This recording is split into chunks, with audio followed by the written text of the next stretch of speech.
computer, recording. Here we go.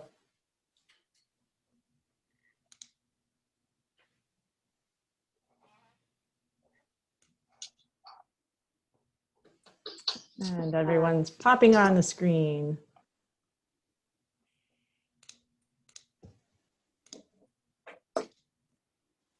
Okay, welcome and good morning.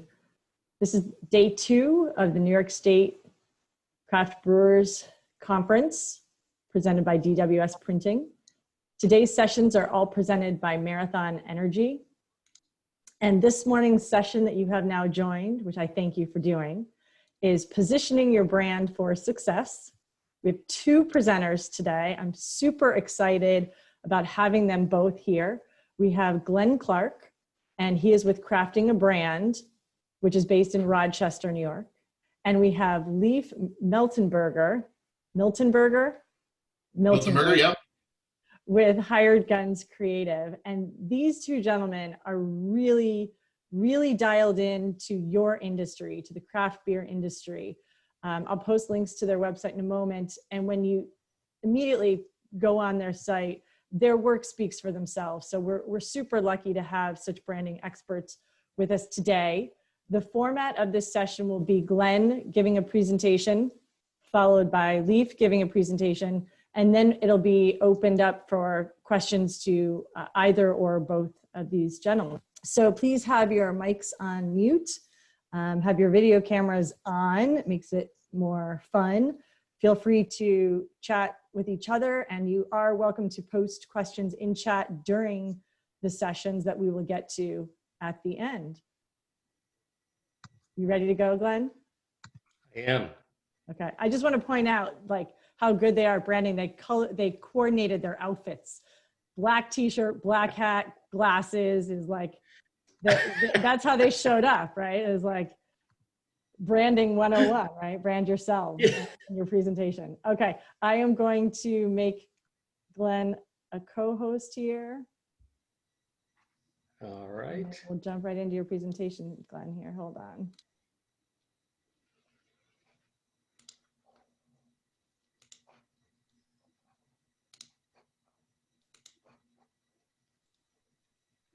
Okay. You should be able to share your screen now, Glenn. All right, we good? All right. Hi, everybody. Thank you for being here. I see some familiar names and faces out there. Others I haven't met, but thank you for your time today. Today, we're going to talk about how to create an unforgettable beer brand. And I'm going to go through this quickly. I think I have 20 minutes. I typically take an hour for this. So I'm going to move along quickly. I also wrote some summary slides throughout. So feel free to download this afterwards or take a picture of your screen right now. But a couple things I want you to take away from this session. I hope at the end of this, you'll understand that a strong brand is about so much more than just marketing.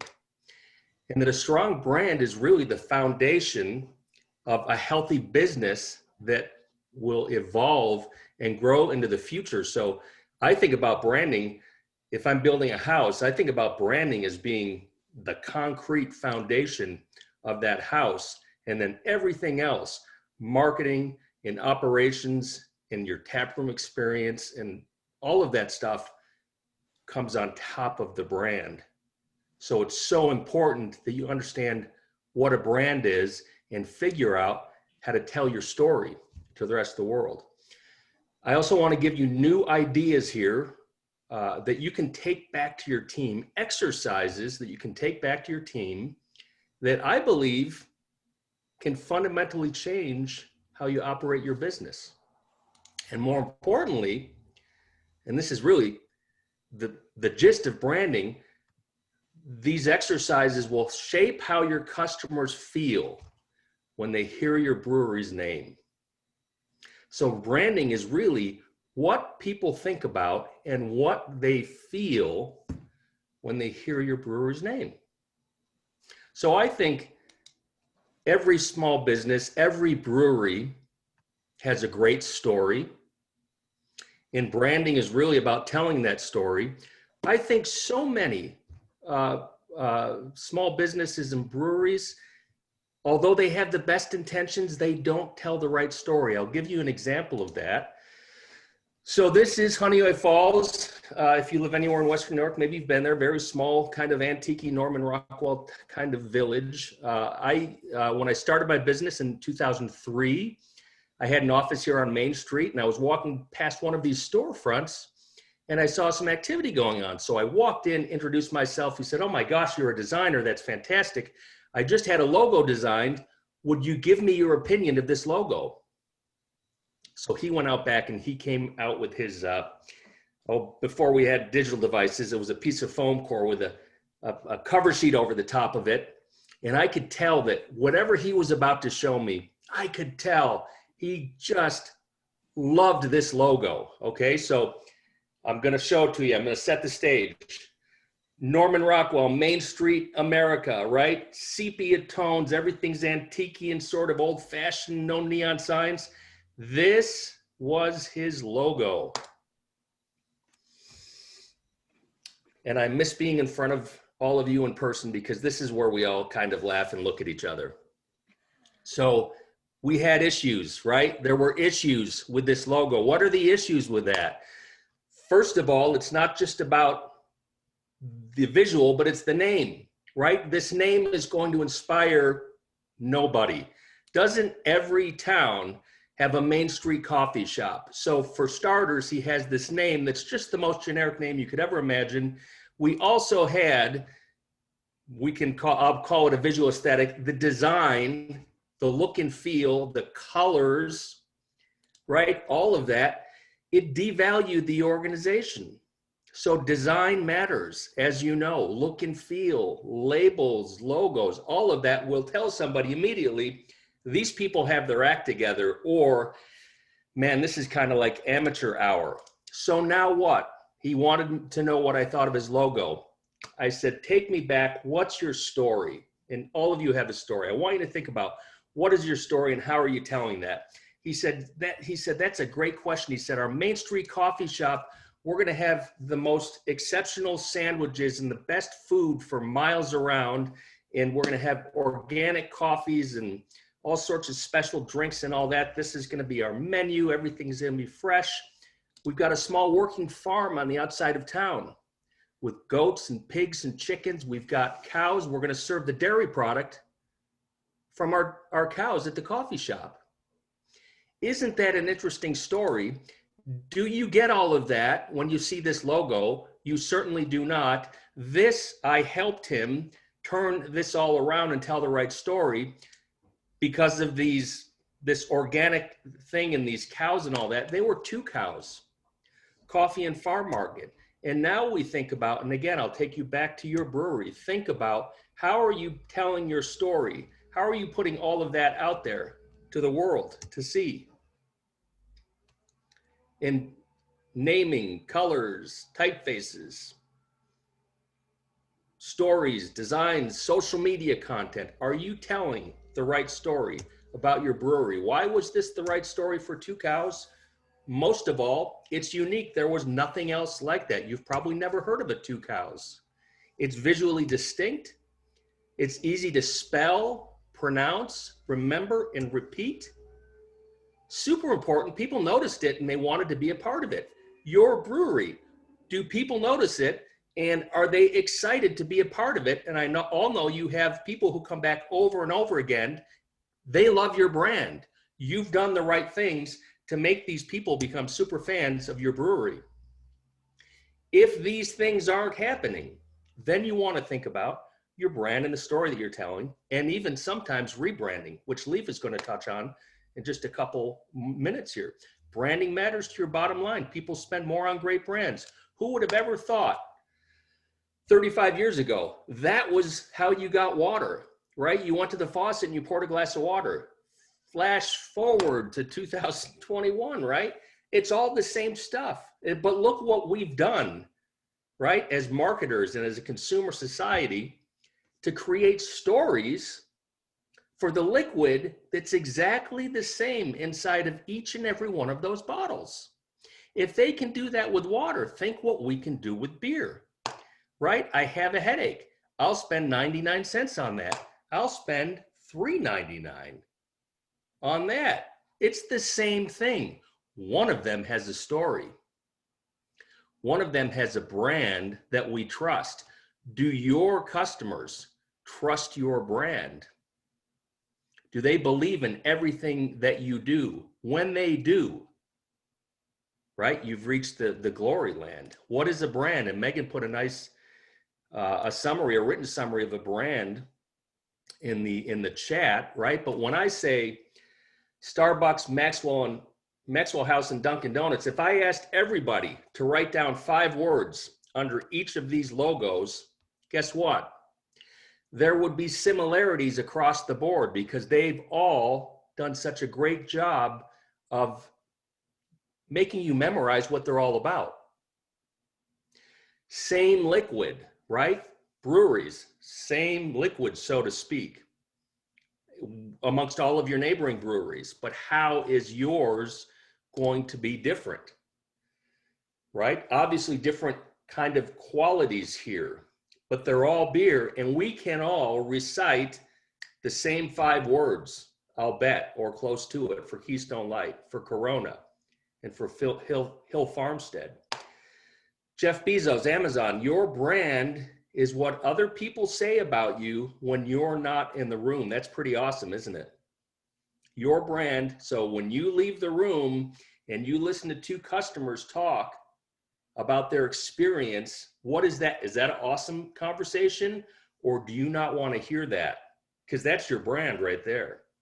So what are people saying? What do you want people to say about your brand? You have the ultimate control over that. When we talk about branding, that's what you're doing. You are shaping what people are going to say about your brand. More importantly, people remember how a brand makes them feel, right? This really is magic stuff, right? This is the emotional stuff.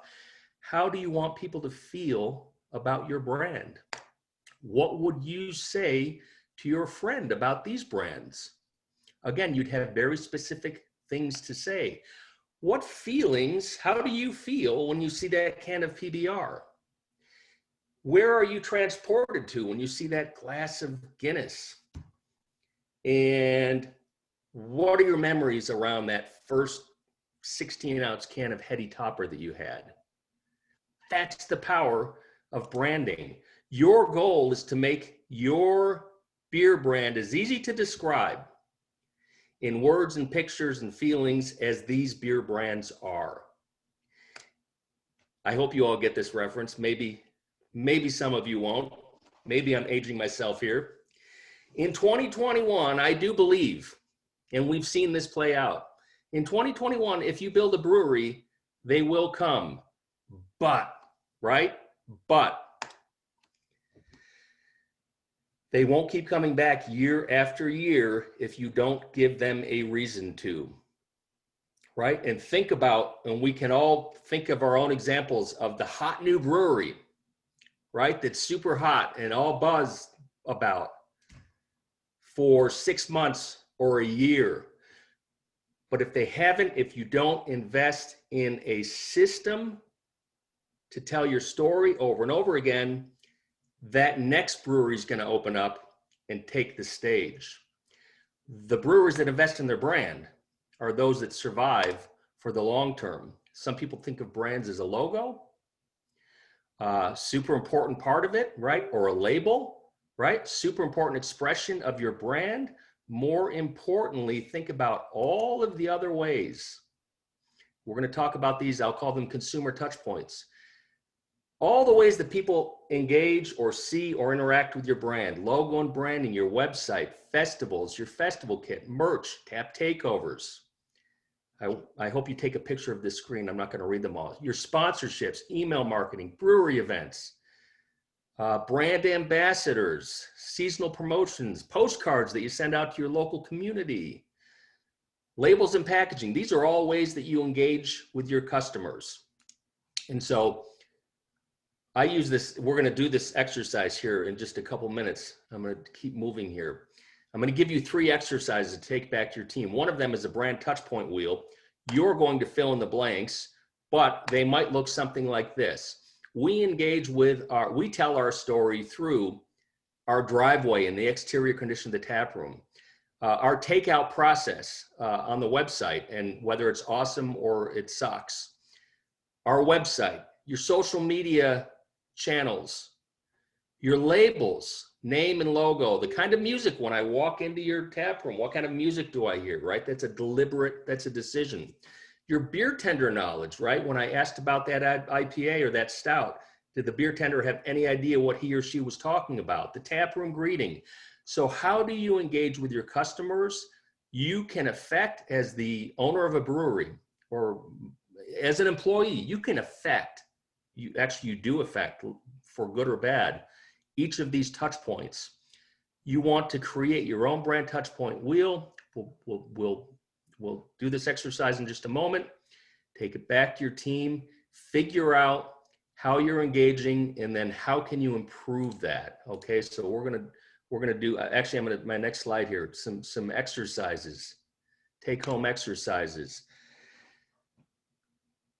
Don't expect consumers to love your brand if you don't do the work to make them love it. It doesn't happen automatically. You cannot survive on your beer alone. There are very few, there are probably a few breweries that survive on their beer alone, but for 99.99 cents, you have to be deliberate about working on your brand and your consumer touch points and your messaging every single day. 3 exercises, take it home with you. First one's called Those Feelings. I want you to write down with your team. I would also recommend once a month, you have a brand building meeting with your team, bring in pizza, beer, coffee and donuts in the morning, whatever. Put that time aside, 1 hour every month, and work on your brand. So this first exercise, write down 3 things you want people to say about your brand, 3 things you want people to feel about your brand.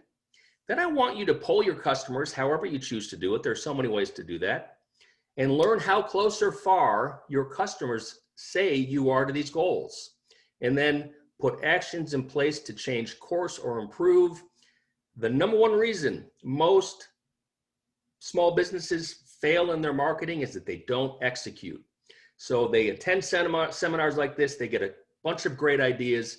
You need to execute, and I don't mean next week and a month from now, but I mean every single, and branding and marketing needs to be part of your operations. You need to execute forevermore.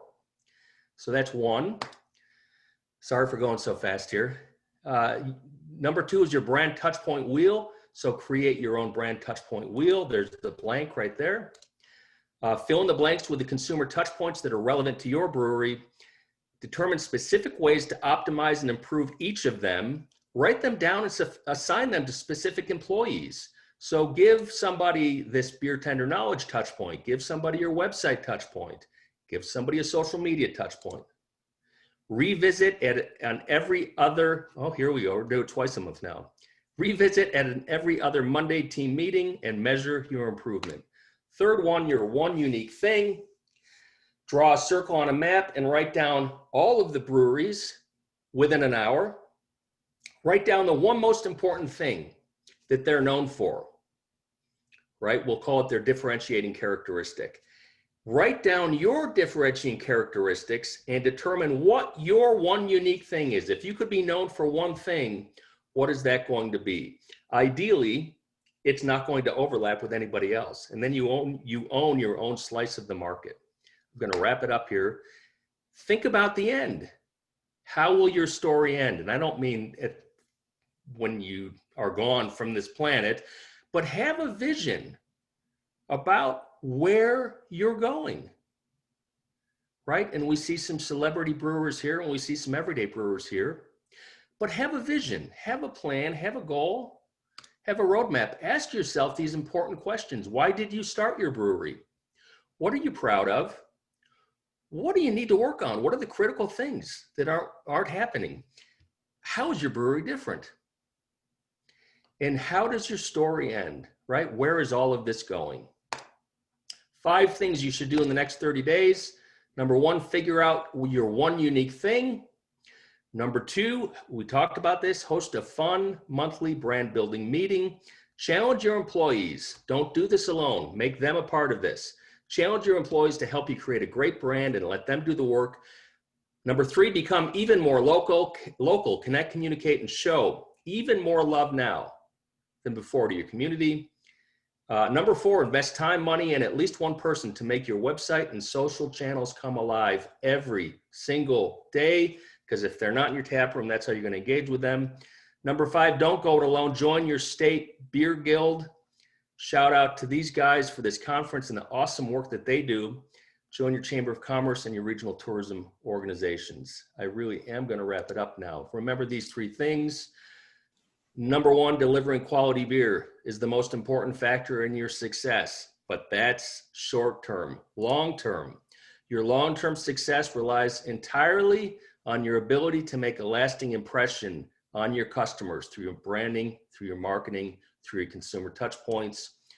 Breweries that do the deliberate work to build a brand that consumers love will achieve a higher degree of success and longevity. All right, how's that? That was my time. A couple books here. If you want more of this stuff, One-Page Marketing Plan is awesome, and you will have just that, a one-page marketing plan at the end of it. Branding Basics for Small Business by Maria Ross. Again, more of this stuff, but that's available.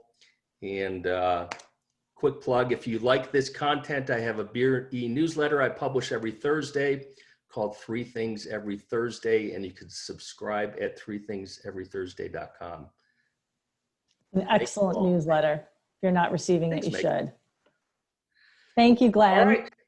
I know you had to do that on like a caffeine high. That was quick. It was quick. Yeah. Well, we did have a question. Are these slides going to be available to print, or are they going to be available on your website? I'm going to, Megan, I'll send you a link to a landing page where you can download this PDF.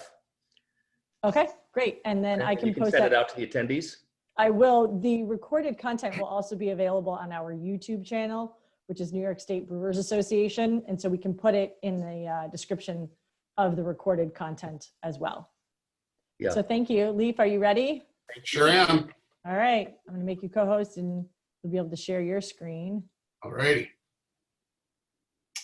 Okay. So are you guys able to see the screen now? No, I still see you. Still see me. Okay, bear with me here.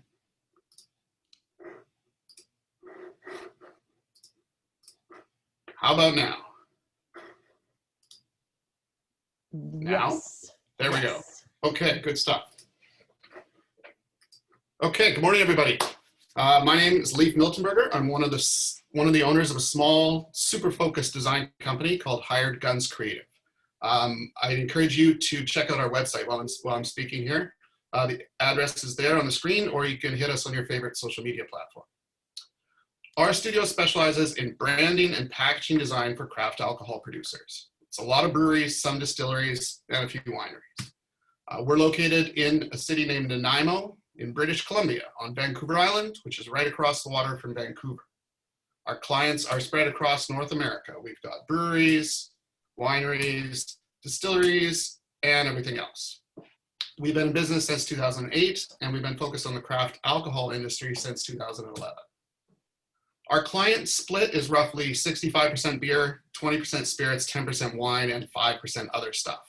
And that would be cider, hard seltzer, non-alcoholic beverages, and a bit of cannabis. We've been lucky enough to design branding for a lot of companies who make alcohol over the years. And we've designed tons of packaging for those same companies, as well as lots of other producers that already had their branding in place when they came to us. So what do we actually do? We do all sorts of stuff related to our clients' visual identities and overall brands. No 2 projects are the same for us. We tailor each scope of work to the brewery's specific needs. We're often asked to name products, which these days could take up an entire presentation on its own. Occasionally, we even get to name entire breweries. But primarily, we're known for 2 things, branding and packaging design. Breweries either come to us needing branding and packaging, or they come to us with an established brand, but they're in need of new packaging designs. At the very core of things, this is why our company exists. We get retail customers to buy your beer for the first time. and then you've got to get them to buy it a second time. So now that you know a little bit about us and what our company does, I'm going to talk about rebranding. Glenn spoke about creating your brand. I'm going to talk a bit more about changing up your brand later on, once you've been in business for a few years. And by the way, I will post a link to these slides at the end of the talk. Okay, rebranding a brewery is no small thing. Rebranding projects typically have significant scopes, timelines, and associated costs. They can be driven by a variety of reasons that I will go through in a bit here.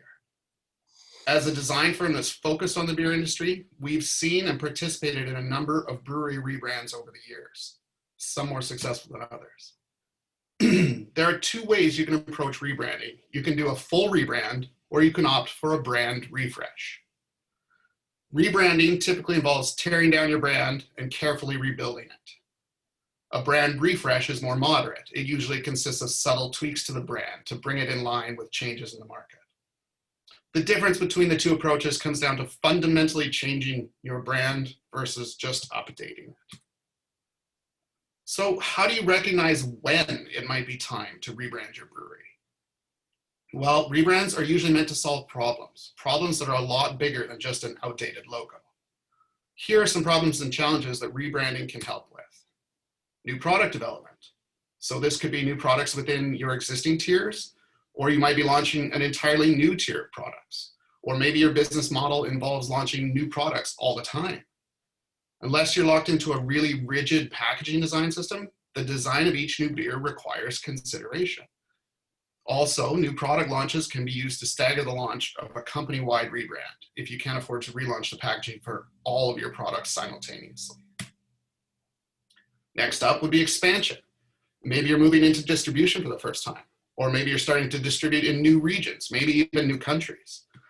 New markets can have unfamiliar demographics, and they can have what I call visual vernacular that's different from what you're used to in your home market.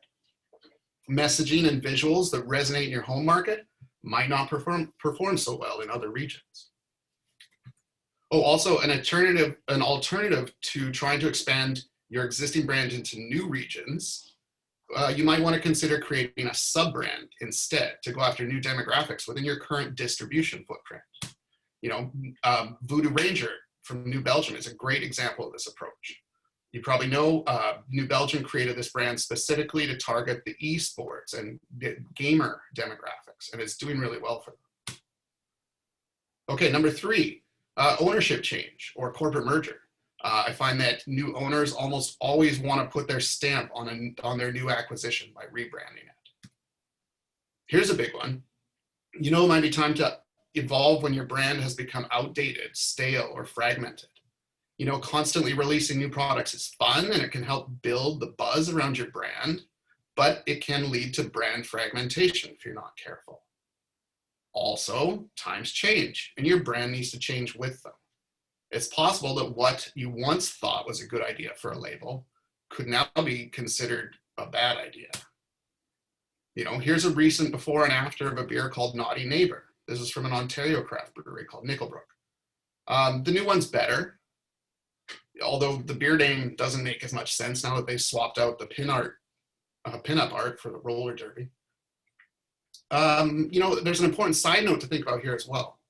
New branding and packaging can reflect contemporary sensibilities, and it can help you attract new customers, but it can also help you attract new team members. I'm sure you could imagine how this example, especially the older version here, might not appeal to some people who you might want on your team. If you're spending a lot of time and money on marketing, but still not seeing enough return when it comes to your sales, it could be because of how people perceive your brewery. So poor performance, rebranding can help with this. Perhaps consumer demographics in your market have shifted. New customers have arrived and they're looking for something fresh instead of something established. Or maybe you're facing increased market saturation, which pretty much everybody is these days. As we all know, the retail situation is more crowded than it's ever been right now. And every product on those shelves is yelling as loud as it possibly can to try and get noticed. So perhaps you're considering a rebrand because your products are no longer standing out from your competition. Repositioning.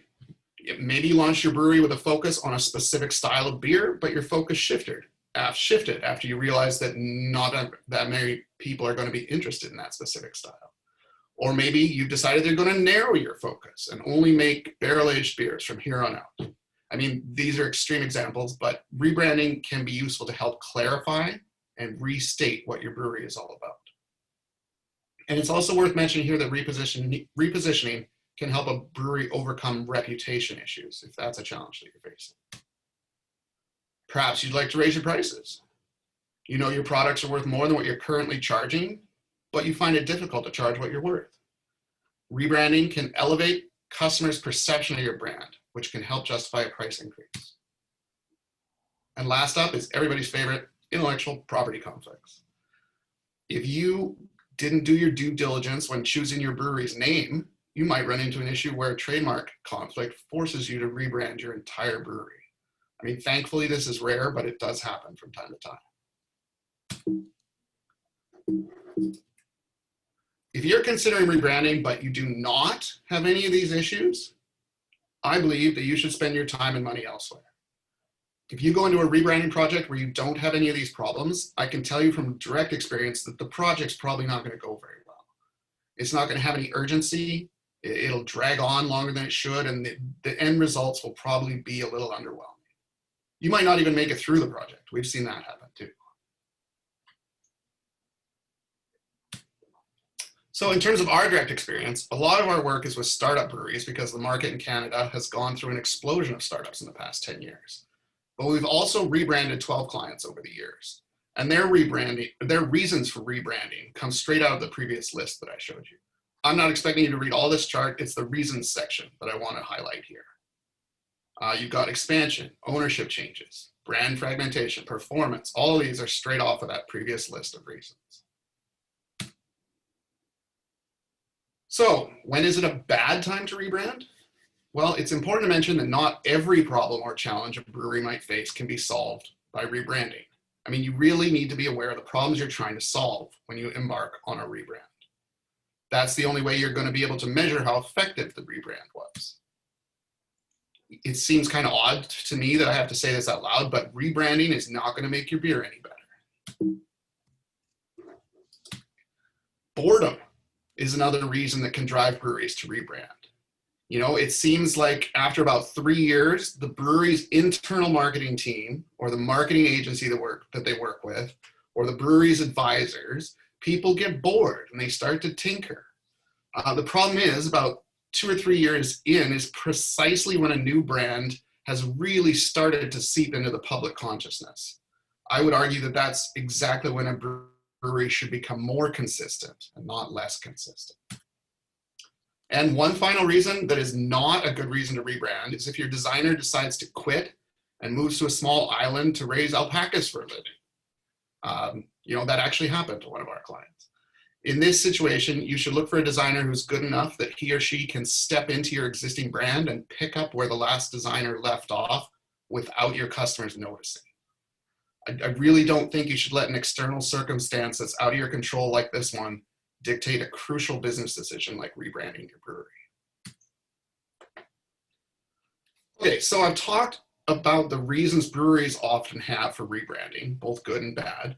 The second aspect of recognizing when it's time to rebrand has to do with timing. I'm going to talk about my home market here because it's the market I know best. So very quickly, in case you don't know British Columbia very well, here's some context. The craft beer industry in BC started off in 1984, and it grew slowly for a while, but really began to accelerate in 2013 when regulations changed to allow breweries to operate their own tasting rooms. By this point, we have approximately 250 breweries in the province, give or take, depending on how you define it. So for my calculations here, my research here, that number includes brew pubs and contract brewed brands. Our growth curve here looks pretty similar to the growth of the number of breweries in the US, although we didn't experience the mid slowdown around 2005 that you guys saw down there. So as far as I can tell from our research, only 38 breweries in BC have ever rebranded themselves. So that's a new name, new logo, or significantly different packaging. This graphic shows the timelines of those 38 breweries. The first 3 that started back in 1984, those are on the bottom left. Other breweries were added as the years went by. So on this chart, green triangles indicate the year that the brewery was founded. Every white circle is a rebrand. Blue squares are name changes for the breweries, and a yellow star indicates an ownership change. I included ownership changes and name changes because they're pretty easy to find while researching this topic. The other reasons behind the various rebrands are less easy to discover from the outside looking in. And I have to admit here that my data from 1984 to about 2004 is a little spotty. It's harder to find specific dates for things like logo redesigns from back in the days before everything was documented on social media. I've done some digging, but there's still a bit more left to do on the left side of this timeline. So now back to that growth curve for the BC market. I'm going to combine this curve with the history of the BC brewery rebrands. On the next slide, you're going to see these yellow bars, but they're going to be in gray so that we can try and make sense of everything. So they're kind of behind everything here, if you can see them. Now, I know this chart is a little messy, but I made it because I was looking for a way to try and visualize this information to better understand how a growing market can affect established breweries. And I think there's some interesting stuff in here. You know, as you'd expect, the number and frequency of rebrands starts to increase as the market becomes more saturated. We also start to see more rebrands happening every year. 2017 saw 12 breweries rebrand. So that's pretty intense. This past year, we saw 6 different breweries in the province rebrand. That might seem like a lot during the absolute disaster of a year that 2020 was, but it just goes to show that your branding remains important even through pandemics and recessions, maybe more important during crazy times. Looking at this, you might be thinking about the size of the breweries. How big were they when they rebranded? That's a really good question, but unfortunately I'm still researching that. I'm not quite ready to talk about that yet. That data has been a little more difficult to track down. When I show this chart to brewery owners, it seems like their immediate follow-up question is always the same. Okay, so what's the average number of years between rebrands? The tricky part about that question is, where do you start measuring from? If you start with the launch of the original 3 craft breweries back in 1984, the average number of years between rebrands is a lot different than if you start measuring more recently. And brewery owners want to know this number because of how it affects them in the current market, not just out of historical curiosity about the old days. I mentioned before that my data from around 1984 to 2004 is a bit spotty, so I've decided to just cut that time period out of the equation. I decided to draw a line in the sand at the beginning of 2005. This is completely arbitrary, but the market has changed so much here since 2005 that it's also kind of necessary for the next bit of information to have any relevance in the current market. So on average, BC breweries have rebranded every 4.8 years. Again, that's since 2005. So even though this statistic is for British Columbia, it might be useful to consider this number in your long-term planning. And it could also be useful when evaluating your competitors, trying to estimate or predict when they might rebrand. I haven't collected the data for the New York State market, but my gut tells me this number would be pretty similar. All right, part 2. How far should you try to push a brand evolution? Well, in my mind, it depends on whether or not you decided to go for a full rebrand or for a refresh. So back to this Venn diagram here, a refresh should not push so far that your customers no longer recognize your products. The before and after shots of your beers should seem logical. There should be continuity. That's what a refresh is. Big Beer is good at this. Coors Light, great example of a brand evolution made up of periodic refreshes. You know, that design from 1978 doesn't look very much like the 2015 version, but you can see that the DNA of their brand carries throughout the entire evolution. They've pushed it pretty far, but over a 35-year period. You know, if they tried to go straight from the 1978 version to the 2015 version, I think they might have lost some people. Here's the change of Ballast Point made a couple of years before Constellation acquired them. So you can see that this evolution, you can see the evolution in their brand and packaging here. Their logo is clearer, it's more legible, same with their packaging. Oh, by the way, if you're working on a rebrand and your designer is pitching you logo design concepts that are less legible than your current logo, then you're going the wrong direction. The changes that Ballast Point made here are drastic enough that I would definitely classify this as a rebrand rather than a refresh. You know, and it's hard to argue with the success of this one, given how much Constellation paid for that brand. So next up, I'm going to run through a project that we did for a Canadian brewery. Driftwood Brewing is from Victoria, British Columbia. They started in 2008, and we rebranded them in 2014 as part of their effort to expand into new regions.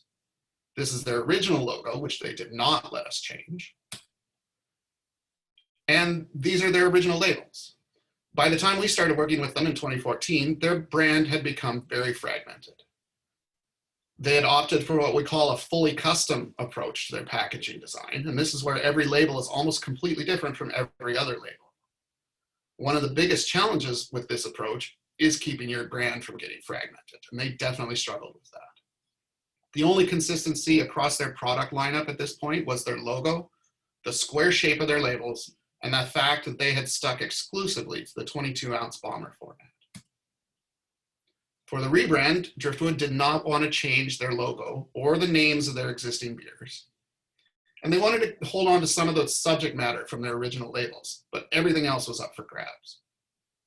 They elected to stay with that fully custom approach to packaging design, although we took it one step further for them by creating custom die-cut shapes for each of their labels. Here are some of those custom die-cut shapes that we created for their bombers.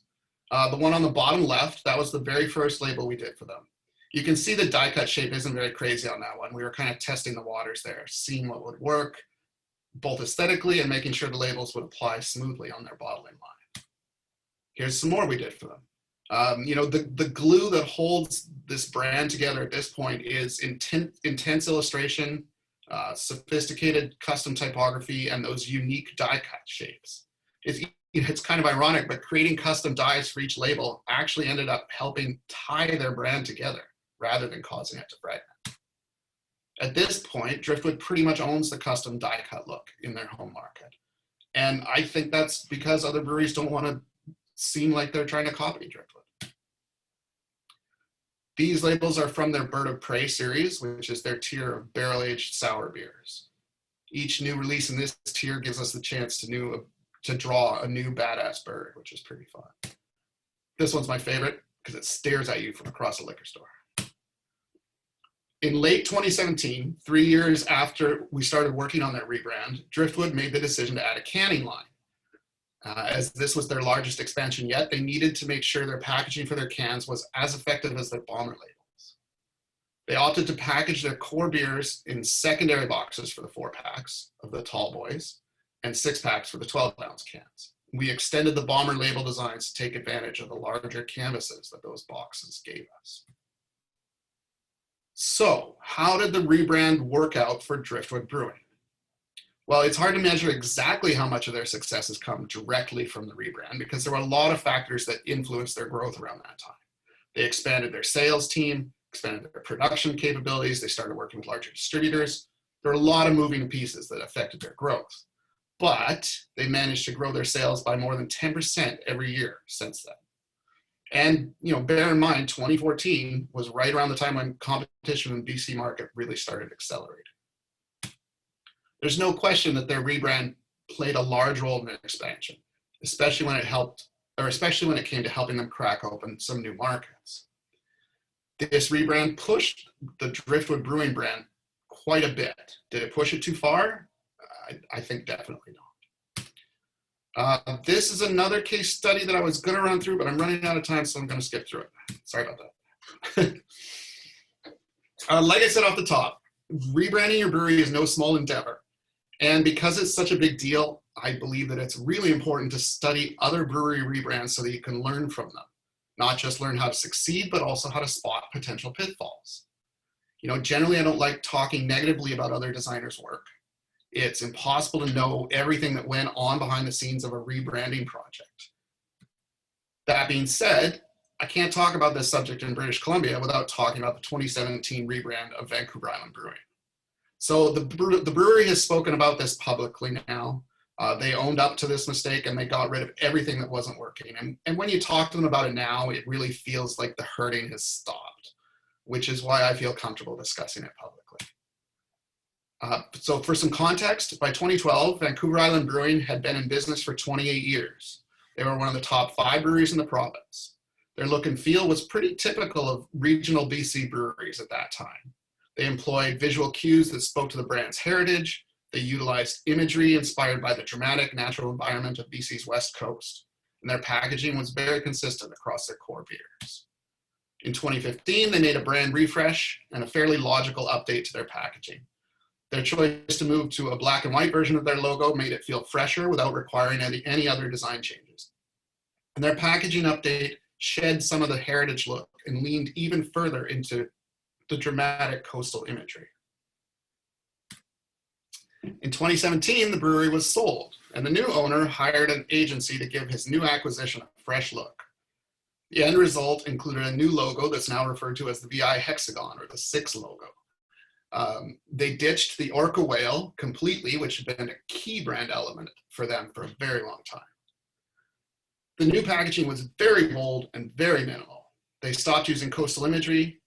Actually, I think they pretty much stopped using any kind of imagery. They kept some of their beer names, but introduced some new other ones. And they pushed a few of their core beers down below 5% ABV, which was not in line with trends in BC at the time. This new, sleek, modern look did not resonate.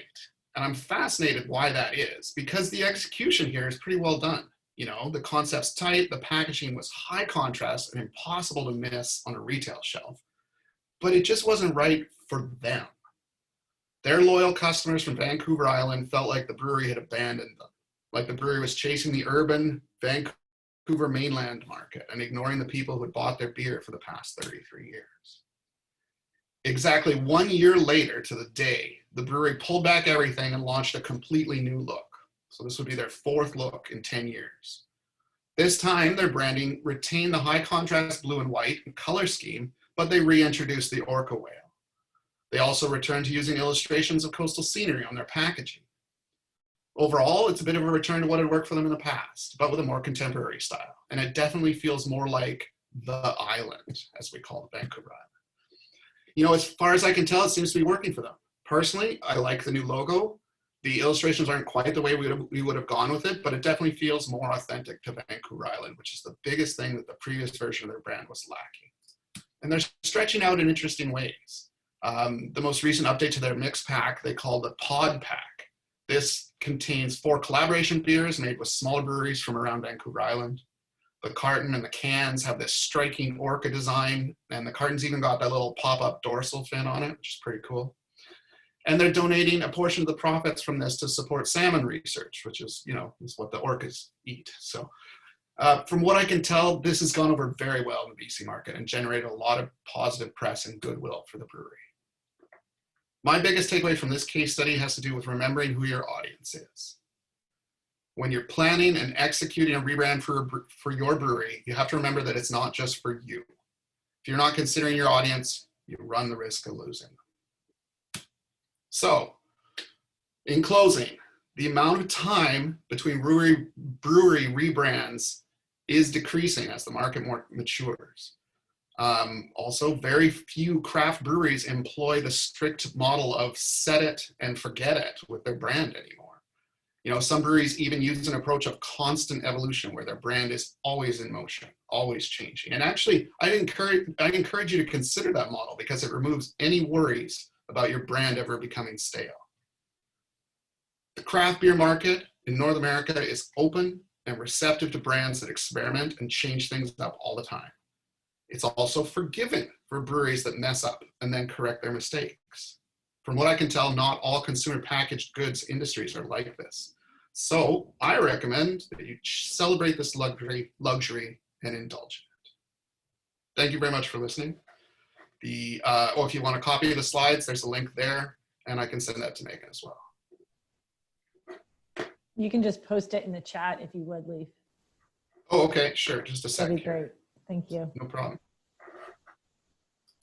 All right, that was a lot of information over the last 50 minutes. I've been working in branding and marketing for nearly 30 years and my head is spinning, so I can only imagine how some of the attendees might be feeling right this minute.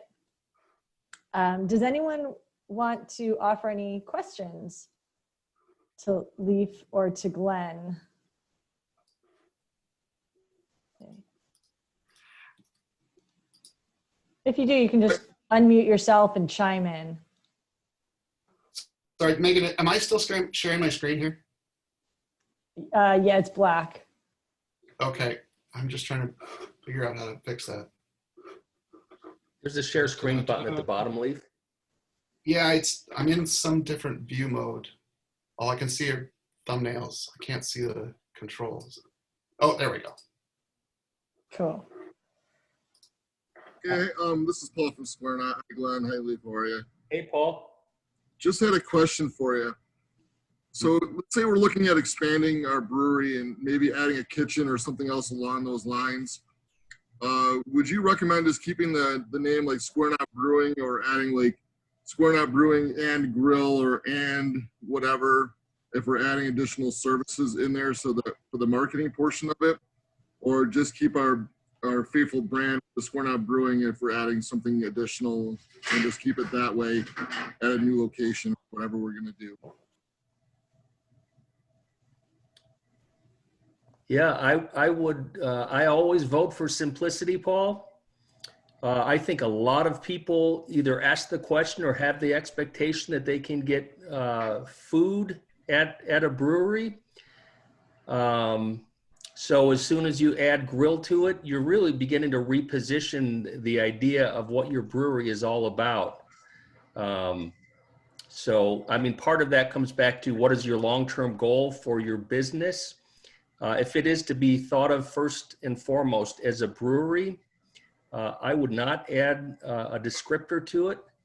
And again, I think a lot of people make the assumption, or they will, find out when they get there that, hey, they also make, burgers or pizza or something like that. I was in 3 different breweries this weekend, out of town, and all of them offered food. One of them had a full menu, but they were nothing. The name was nothing more than, XYZ Brewery. That's my thoughts. What do you think? Sorry, I would totally agree with you. I would make a big deal out of the new kitchen facilities when you're on social media as they start to open. Make sure that your Google listings are updated with pictures of food, so that when somebody just types in your brewery name into a Google search or a Google Maps search, the pictures of food come up. But I keep it simple. That's how I would go. Yeah, because that's what we were worried about. We just didn't want to contaminate the waters with our new addition if we're going to do that. And then we just want to be able to focus on our beer and what we're doing so well right now, because we're only about a year, actually just a year in as of yesterday. And with the way the market share is going, we're actually looking at expanding, even coming out of COVID, which is really nice. That's awesome. Yeah. Nice. Excellent. Another nice thing is later on, if you decide to kill off the grill, you can do that without having to redo anything on your brand. Awesome. Thanks, guys. Yeah. Thank you. Good, Paul. Any other questions for Glenn and Leif? Not until they've done all that homework you guys have assigned them. My slides are now available, and I put the address in the chat. Great, thank you for doing that. Yeah. Any other questions? You've got them here. I think everyone is just spinning, thinking about their brand right now, thinking about their logo and their packaging. Yeah. And if anybody has questions or wants to reach out for my free advice, just shoot me an email or a phone call, and I'd be happy to answer questions after the session. I have a question if everybody wants to. I have a quick question. And it was the example that Leif used. And I do see it with some New York State breweries where, they have, their products have different fonts, on maybe every beer. You know, I noticed on some of those that I think the brewery name was on some, wasn't on others. And I see that in some New York State breweries when I go to the extremely crowded and confusing beer aisle. You know, when I'm trying to find, you know, if they're not lumped together, or especially if a beer aisle's, you know, by style or something, I totally at that point am lost. Is that a good idea? Or do you recommend that? Is that I mean, or is it just all about the art and it's cool and people are going to buy it that way? I just, to me, it seems it's very confusing. So yeah, if you're running a brewery and you're putting out new beers all the time with new packaging and none of it looks related, and all of your beer is selling as fast as you can make it, and great, go for it. Have fun with it. It's a pretty fun place to be. If you are at a point where you can't seem to move enough beer, it's possible that you should change your approach to how you're doing packaging. My thing with our clients is always, when they release a new beer, people should know instantly, just by looking at it, that it's from your brewery. Somehow. There should be some way to just, oh yeah, obviously, that's from Brewery Z. Sorry, Brewery Z in the States. If they can't tell where it's coming from, then you're losing people, and you're losing any brand loyalty that you've built up. You know, if you've got a fan, they're standing in that retail aisle and they can't see your beers, they're not going to pick them up. So like I said, if you can sell them all that way, great, but not everybody can. Capitalizing on Paul's question and point is, I want to support only New York State beers. Other people can buy the beers outside of our state. And I'm standing there in the store and I'm turning around every beer and I'm looking at this little tiny font to find out where the brewery is located, because I can't remember all 450 plus breweries in the state of New York. We have a consumer facing mark. It's the Think New York, Drink New York mark. We highly encourage New York State breweries to put on their packaging. There's a lot of people in New York who are very, very proud to be from New York and very much want to support their own and support this industry in which they are a part. And so I just put the link in the chat. We really do encourage all of our members to use that mark on your labels and your packaging, because it makes it really easy for consumers to follow that feeling, to follow that gut of wanting to support. Thank you, Paul, There you go. demonstrating there. Makes it really easy for consumers to find New York beers and to support our own industry. Paul, I'll just add to that to answer your question. A couple things. I think if you are selling beer on premise only, you probably have a little bit more ability to do what you will with your labels.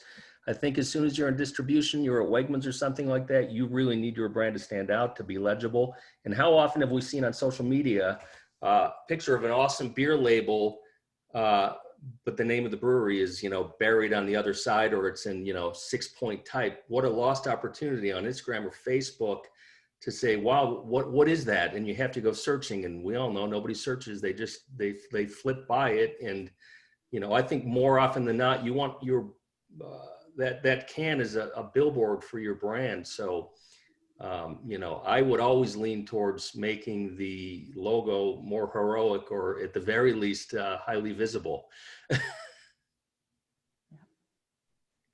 Great. Anyone else have any last comments or questions to share? Dave Wolliver's got his hand up. Go ahead, Dave. Hey, Dave. Hey, just a quick question. Finding the answer from the consumer of what your brand is about. Any suggestions on ways to find out when you leave the room, how to find out that information?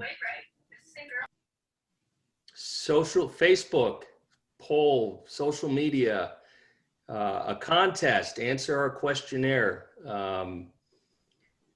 Dave, whatever you have in mind, I love that idea. And, you know, there's just so many ways to engage with your customers and ask them, you know, take a few minutes to fill out this survey. But I love the idea of listening to your consumer. And, you know, we all know what we think about our business, but, you know, how often we find out that we're way off and people actually thought something entirely different. Yeah, and I find that it's good to engage people in private as well. Don't just do it in public on social media, because you might not get some people are conscious that other people are watching and listening as well. So one-on-one is good. Also, to that end, Leif, David, Google survey, another great free tool with anonymous feedback. Yep. Thank you. Great. Well, our time here is up. The next session, let's see, I'll tell you what it is. I posted it in the chat. The next session coming up at 1 o'clock, bringing your tap room to e-commerce. So jump back on Zoom and participate in that session. Thank you so much, Glenn and Leif, for sharing all of your expertise with us. Thank you everyone for participating, and we'll see you online again soon. Take care.